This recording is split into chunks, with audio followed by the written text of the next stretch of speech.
all right, the Browns moving forward without Odell Beckham Jr. Here are Baker Mayfield, the team's quarterback, and Kevin Stefanski, the Browns head coach, talking about what it means to not have Odell Beckham Jr. for the balance of the season. Here they are. There's this theory kicking around that, Baker might be better off without Odell. Why is that a flawed argument? Well, one, I think it's just completely insensitive to a guy that just tore his ACL. So I'm not even going to comment on it. You never want to lose guys, and that's where I'm going to leave that one. Could there be a lessening of the pressure on Baker, if that's the right word, to get the ball to number 13?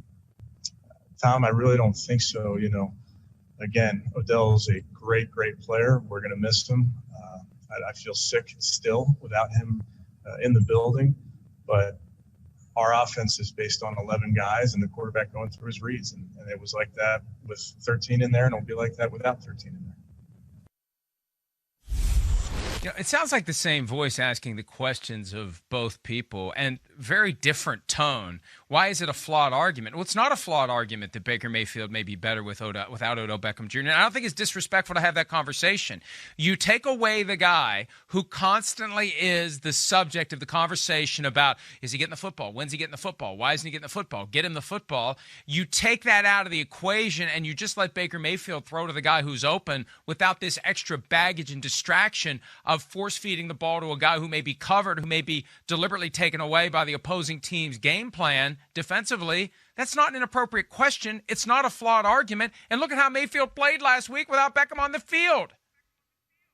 He was 0 for 5 in the first quarter, Mike, with that first pass interception that got Odell hurt. Then he went 22 for 23. The one miss was a spiked ball. He absolutely played better without Odell Beckham in the lineup. And we're going to find out long term, because they're not going to have Odell the rest of the season if they are a better offense. And on top of what you said, I'm going to add this. It allows them to run the ball, which is what they're best at. They're 18th in total offense, but they're 3rd in rushing. They're going to get Nick Chubb back. They have Kareem Hunt. They can run the football, and they run the football very, very well, as good as any team in the NFL. We've talked about that 1-2-headed monster. It is a 1-2 punch at running back.